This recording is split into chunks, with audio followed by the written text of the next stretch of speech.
కేసీఆర్ గారు మరోసారి ప్రజలను మోసం చేయడానికి కరువు యాత్ర, నీళ్లు రావట్లేదు, పొలాలు ఎండిపోతున్నాయి.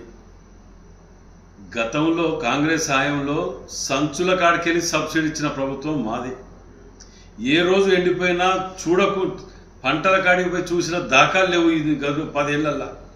అట్లాంటిది ఇవాళ జనగాం జిల్లా పాలకుర్తికి రావాల్సి వస్తుంది.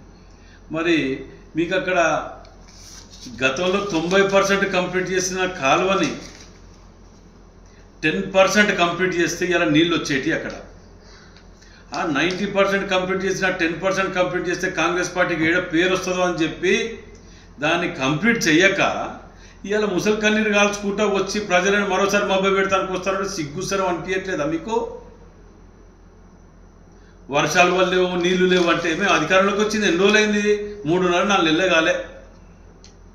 వర్షాలు వచ్చినాయి, మేము డిసెంబర్లో వచ్చినాం కదా. వర్షాకాలం వచ్చిందా ఈ 4 నెలల్లో? 70,000 పుస్తకాలు చదివిన సోయి సొక్కి లేదు నీకు. వయసు పెరిగింది కానీ బుద్ధి పెరుగుతలేదు నీకు. ఇంకా నువ్వు ఫ్రస్ట్రేషన్లో ఉన్నావు మనిషివి. అధికారం కోల్పోయి పెట్టరకు నువ్వు, నీ కొడుకు, నీ అల్లుడు అసలు మెంటల్గా డిస్టర్బ్ అయ్యి ఊరి మీద పడి బతుకుంటున్నారు.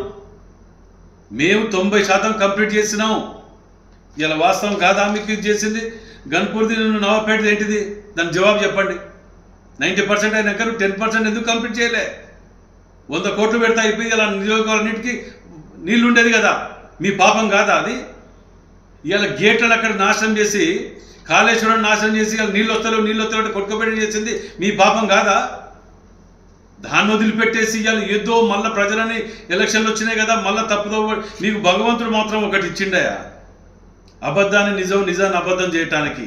అందుకే మాకు కూడా భగవంతుడు ఇంకోటి రాజ్యాంగంలో అంబేద్కర్ గారు కూడా రాసిండ్రు, నిజాన్ని ఎప్పుడు లైవ్లో ఉంచండి, లేకపోతే ఇలాంటి దుర్మార్గుల అబద్ధాలు నిజమయ్యే ప్రమాదం ఉన్నది. కాబట్టి ఎప్పుడు లైవ్లో ఉండండి అన్నట్టుకే ఇవాళ నేను మరోసారి గుర్తు చేస్తాను. మేము వచ్చిన 4 నెలల్లో వర్షాలు పడ్డాయా? జవాబు చెప్పు. వర్షాకాలం వచ్చిందా? 90% ఇవాళ గన్పూర్ నుంచి నవాపేట పెట్టింది, వాటర్ సప్లై చేసింది వరకు 90% కంప్లీట్ చేసింది కాంగ్రెస్ పార్టీ కాదా? 10% ఎందుకు కంప్లీట్ కాలేదో చెప్పండి. దయాకర్ రావు గారు మీరు కూడా ఎరగనట్టు కూర్చొని వెనక కూర్చొని నడిపేయటం కాదు, ముందుకు వచ్చి ప్రజలకు జవాబు చెప్పు. ఎండిపోయిన పంటలు, ఎండిపోయిన పంటలకైనా నష్టపరిహారం ఇచ్చింది మేము ఇచ్చినాం, దాన్ని క్యాన్సిల్ చేసిరు మీరు. ఒక రైతు బంధుని పెట్టి ప్రతి సబ్సిడీలు అన్ని ఖరాబ్ చేసిర్రు.